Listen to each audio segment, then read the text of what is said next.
Сәлем барлықтарыңа, сіздермен байланысты мен Диас Маратұлы, мен инфология курсында математика пәні мұғалімімін. Бүгін сіздерге туынды тақырыбын түсіндіретін боламын. Бізде бүгінгі сабақта туынды туралы түсінік, яғни туынды дегеніміз не, және оларға байланысты туындының қасиеттерін және туындының формулаларын сіздерге бүгінгі сабақта түсіндіретін боламын. Ал дайын болсақ, бисмилля деп кеттік. Бізде алғашқы берілген функцияның туындысын табыңыз деп мынандай бір күрделі бізге функция берілген. Мен пока что бұл туынды табуды білмеймін. Олай болса мен негізгі формулаларға өтейін. Туынды дегеніміз дифференциалдық есептеулерде x аргументі өзгерген кезде y аргументі бізге тоже өзгеретін жылдамдығын сипаттайтын шаманы айтады. Яғни ол бізге қатты маңызды емес, бізге маңыздысы мынандай формулалар. Яғни қарайық, бізге осындай негізгі формулалар бар. Осы негізгі формулаларға жеке тоқталып өтейін. Біріншіден, с дегеніміз бізге кез келген сан болады. Яғни мысалға 10 деген санның штрихы деген секілді. Бірақ бізде бір нәрсе бар, туынды дегеніміз мынандай штрихпен жүреді, яғни сызықшамен жүреді. Мысалға кез келген санның x квадрат қосылған 2-ның туындысын тап дейтін болса, осыдан былай не істейміз, штрих қойып қоямыз. Тура сондай нәрсе бар. Енді қарайық, бізде айтады мына жерде. Кез келген санның туындысы 0-ге тең дейді. Дайда осыған мысал істеп көрейік. 7 деген санның туындысын табатын болса, мынандай сызықша менде 0-ге тең болады. Келесі, -2,2-ның туындысын тап дейтін болса, тоже 0-ге тең болады. Пи бөлінген 2 дегеніміз ол қандай еді?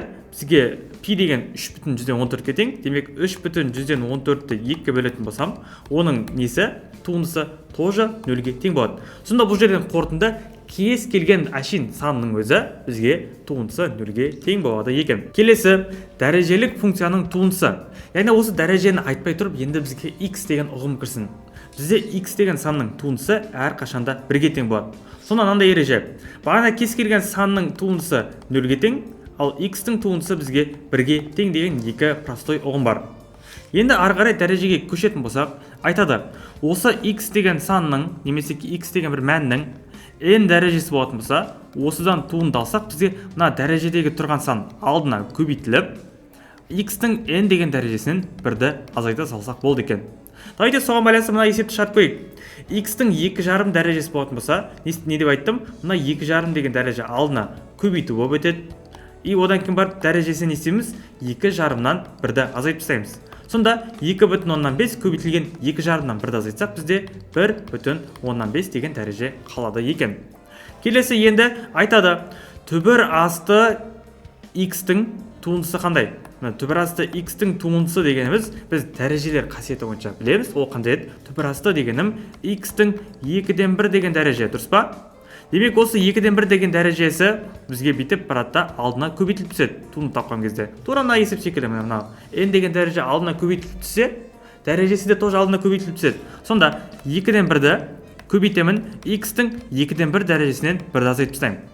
Сонда менде 2-ден 1 көбейтілген дәрежесінде 2-ден 1-ден 1-ді азайтсам, минус 2-ден 1 шығады. Ал минус 2-ден 1 деген ол қаншаға тең? Бөлшек түрінде жазатын болсам, 2-ден 1 көбейтілген 1 бөлінген x-тің 2-ден 1 дәрежесі болады. Мен бағана айттым, түбір асты x дегенім ол x-тің 2-ден 1 дәрежесі болса, ол менде түбір асты x-қа тең. Демек ол тең болады 1 бөлінген 2 көбейтілген 1 бөлінген түбір асты x. Енді көбейтуді орындайсам, менде не болады сонымен? 1 бөлінген 2 түбір асты x деген мына уже формула, дайын формула. Мен осыны қорытып сіздерге түсіндірдім. Демек, оған байланысты мына бір есеп шығарайық. 1 бөлінген x-тің куб 3 дәрежесі болатын болса, мен былай істеймін. 1 бөлінгенден құтылу үшін x-тің минус 3 дәрежесі деп жазамын. Сондай заңдылық бар. Енді осыдан туынды алатын болсақ, не істедік? Мына минус 3 деген алдына көбейтіледі дедім. И x-тің минус 3 дәрежесінен 1-ді азайтамын. Сонда минус 3 көбейтілген x-тің минус 4 дәрежесі түрінде жазылады. Демесе минус 3 көбейтілген 1 бөлінген x-тің 4 дәрежесі деп те жазсақ болады екен. Келесі енді түбір асты 4 негізді x куб дейтін болса, мен былай жазам. x-тің 4 дәрежелі түбір дегеніміз ол бізде 4 деген астында жазылады, ал 3 деген ішіндегі дәреже үстіне жазам. Сонда 3 бөлінген 4 деген бөлшектің дәрежеге түседі. Енді осыдан туынды алатын болсам, 3 бөлінген 4 көбейтілген x-тің 3 бөлінген 4-тен просто так 1-ді азайта саламын. Сол кезде ортақ бөлім берем, мына жаққа. Сонда 3 бөлінген 4 көбейтілген x-тің минус 4-тен 1 деген дәрежесі шығады. Ал минус таңбадан құтылатын болсақ, бізде 3 бөлінген 4 көбейтілген 1 бөлінген түбір асты қанша болады? 4 негізді x деп осылай жауабын жазып қояды екенмін. Енді келесі формула көрсеткіштік функцияның туындысын табатын болса, көрсеткіштік функция дегеніміз белгілі бір санның дәрежесінде x деген немесе x деген сондай бір дәреже болса. Енді айтады, бір санның x деген дәрежесінен туындалатын болсақ, ол ax-тің өз жазылады, сол тура осылай не жазылады, сол қайталанады да и көбейтілген ln a деп жазылады. Давайте осыған мысал көрейік. Мысалға 3-тің x дәрежесі болатын болса, не деген? Бірінші өзі жазылады, 3-тің x дәрежесі, и потом көбейтемін ln 3 деп жазып қойсам, осы менде туынды болып табыла салады екен. Оп, аяғы. Келесі есе менде 4 бөлінген 5-тің x дәрежесі болатын болса, тоже не істеймін? 4 бөлінген 5-тің x дәрежесін жазып қоямын да, и көбейтемін ln 4 бөлінген 5 деп жазып қоя салсам болды екен.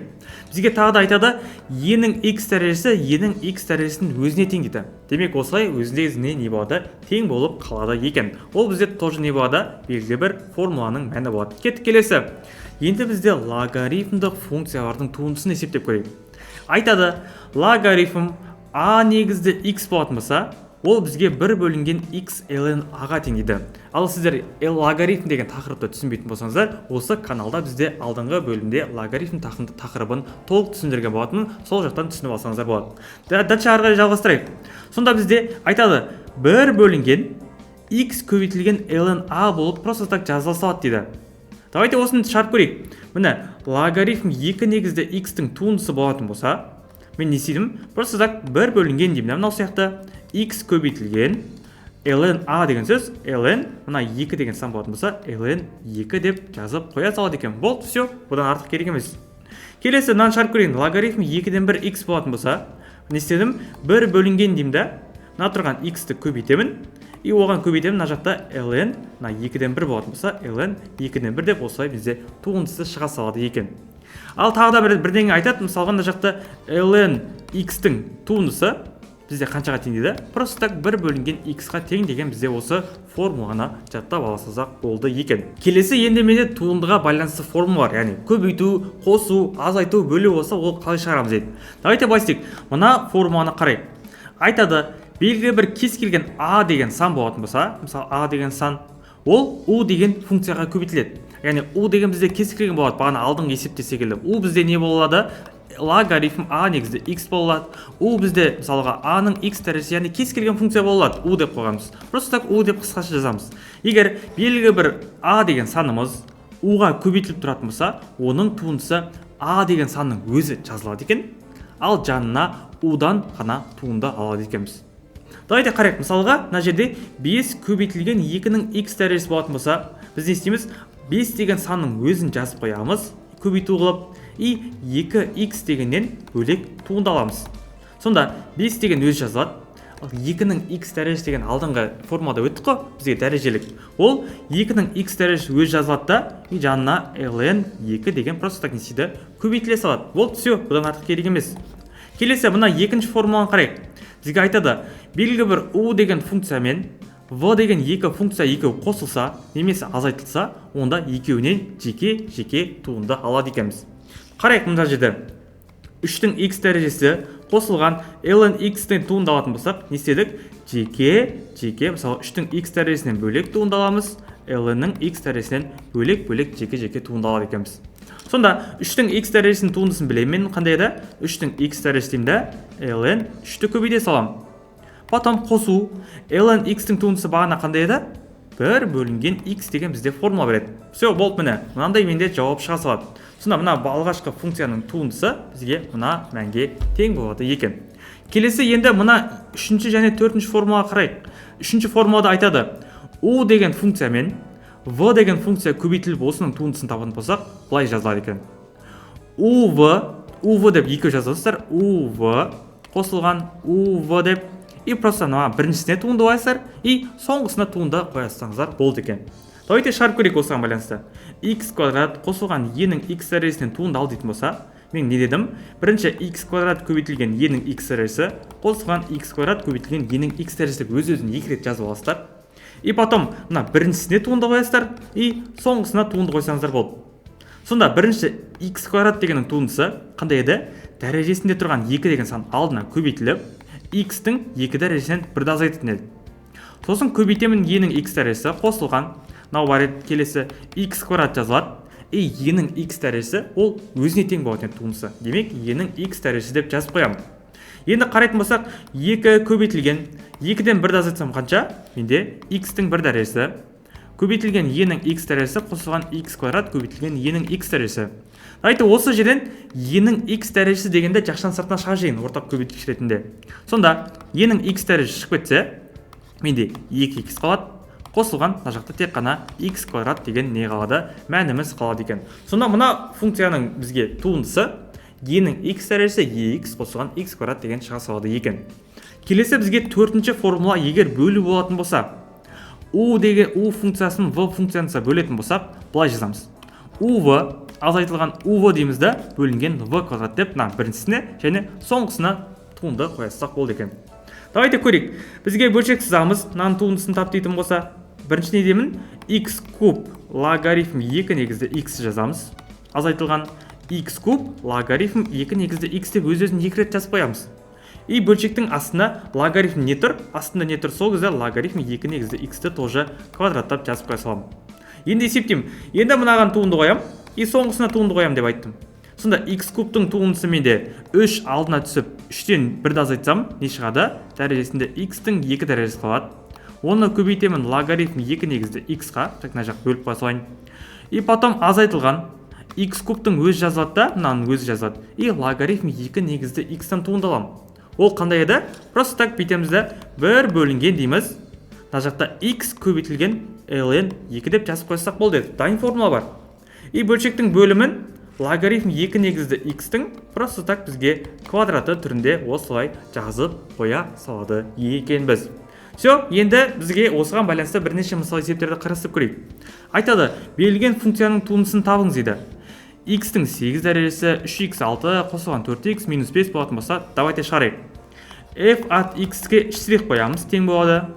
Бірінші, бөлек әрқайсынан жеке туындап алайын. X-тің 8 дәрежесінен туындалатын болсам, 8 алдына көбейтіліп, x-тің 8-ден 1-ді азайтсам, менде 7 шығады. Одан кейін барып азайтылған 3 көбейтілген, мына енді 6 деген дәреже алдына көбейтіліп, 3 көбейтілген 6, x-тің 6 азайтылған 1 болады. Қосылған 4x болатын болса, 4 деген сан өз жазылады дедім, өйткені алдына сан көбейтілсе, санның өзі тұра береді дедім. X-тің туындысы қандай еді? Ол 1-ге тең. Демек 4 көбейтілген 1 дей салам. И азайтылған бізде с деген санның туындысы 0-ге тең болған екен, мынау бізге 0 болып кете салады. Давайте дұрыстап жазайын. Сонда 8x-тің 7 дәрежесі азайтылған 3-ке 6-ны көбейтсем 18, 6-тан 1-ді азайтсам 5, қосылған 4-ті 1-ге өтсем 4 деп осылай бізге туындының мәні шыға салады екен. Келесі есебіменде айтады. 3 бөлінген x азайтылған 4x плюс 1, x плюс 1-дан бізге не ал дейді? Туынды ал дейді. Давайте жазайық. F от x-тан туынды алатын болсақ, біз әрқайсынан жеке туынды аламыз. То есть 3 бөлінген x-тан бөлек туынды аламын. Одан кейін бар 4x қосылған 1-ден, x қосылған 1-ден бөлек туынды алады екен. Енді былай жазайық. 3 бөлінген x дегенде былай істесек болады. 3 көбейтілген 1 бөлінген x. Ал менде 1 бөлінген x-ті бөлшектен құтылу үшін x-тің минус 1 дәрежесі түрінде жаза аламын. Сонда 3 көбейтілген x-тің минус 1 дәрежесі азайтылған. Одан кейін барып 4x плюс 1, x плюс 1 тұра берсін. И осының туындысын аламын әрқайсынан жеке. Сол кезде мына жақтарды өлшеп тастай салайын. Осы жаққа жазуға керек болады маған. Тең болады. Мына жаққа тең деп қойын. 3-тің өзі жазылады. И минус 1 деген дәреже алдына көбейтіледі дедім. И x-тің минус 1 дәрежесінен не аламыз? 1 деген санда азайтып тастаймыз. Потом екіншісін шығарайық. Бізге бөлшек болған екен u бөлінген v деген формулаға келеді. Ол былай жазылатын еді. 4x плюс 1-ді бөлшектің астындағы x плюс 1-ге көбейтем. Азайту қоям. Тоже осын қайттан жазам. Плюс 1, x плюс 1-ді өзін қайттан жазам да. И басына туынды қоям. И соңына туынды қоятын. Естеріңізде ғой, я? Сосын барып x плюс 1 деген астында не тұр? Осыны квадраттай салады екенмін. Давайте шығарайық. Мына 3-ті минус 1-ге көбейтсем, минус 3 болады. X-тің минус 1-ден минус 1-ді азайтсам, x-тің минус 2 дәрежесі болады. Потом азайту. Енді 4x плюс 1-ден туынды алайық. 4x-тің туындысы 4 шығады. Ал 1-дің туындысы, кез келген санның туындысы 0-ге тең дедім. Демек, мына жақшадан 4 шығады. Жазайын. 4x плюс 1 деп қояйын. Азайту. Енді мына жақтан туынды алатын болсам, x-тің туындысы 1. Демек, мынадан 1 шығатын болса, 4x плюс 1-дің өзі ғана қалады. бөлшектің астында менде x плюс 1-дің квадраты деген бар. Енді осыны дұрыстап жазсам болды. Минус 3, оны x минус 2 дегенді бағана айттым 1 бөлінген x квадрат деп жазсам болады. Потом азайту. Жақшыларды бейт ашып жазсам болды. 4x плюс 4 азайтылған 4x минус 1 бөлінген x плюс 1-дің квадраты. И соңғы жауабым, демек оны қызыл түспен жазатын болсам, мына жаққа бүйтіп қоршап қоямын да, мына жерге жазайын.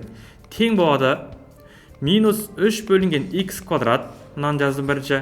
Потом минус, мына жерде 4x пен 4x қысқарады да, 4-тен 1-ді азайтсам 3 бөлінген x плюс 1-дің квадраты деген бізде осындай туындының мәні бізде шыға салады екен.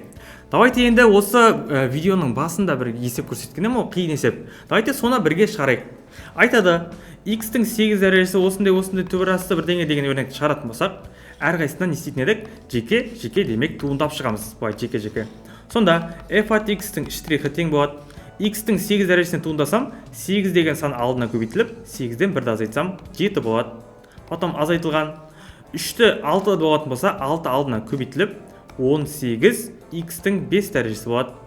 Потом енді төбірасты x дегеніміз бізде қандай еді формуласы? 1 бөлінген 2 төбірасты x болатын еді. Дұрыс па? Демек оның формуласын сразу салсам, 1 бөлінген 2 төбірасты x деп жазамын. Потом енді мынаны шығарып көрсетейін сіздерге. Төбірасты 3 негізі x дегенім, x-тің 3-тен 1 деген дәреже. Ал осыдан туындасам, менде 3-тен 1 деген алдына көбейтіліп, x-тің 3-тен 1-ден 1-ді азайтамын. Сонда 1 бөлінген 3 қалады да, мынаны азайтатын болсам, бізге x-тің минус 2 бөлінген 3 дәрежесі болады. Ал минустан құтылатын болсақ, 1 бөлінген 3 көбейтілген 1 бөлінген x-тің минустан құтылатын болсам, 2 бөлінген 3 дәреже болады. Ал 2 бөлінген 3 дегенде мен төбірасты 3 негізді 2 деп жазаламын. Вот міне, өйстіп жазады екен. Сонда, былай істесек болады. Мына жақта қосу деймін да, 1 бөлінген 3 төбірасты 3 негізді x квадрат деп жазып қоямын.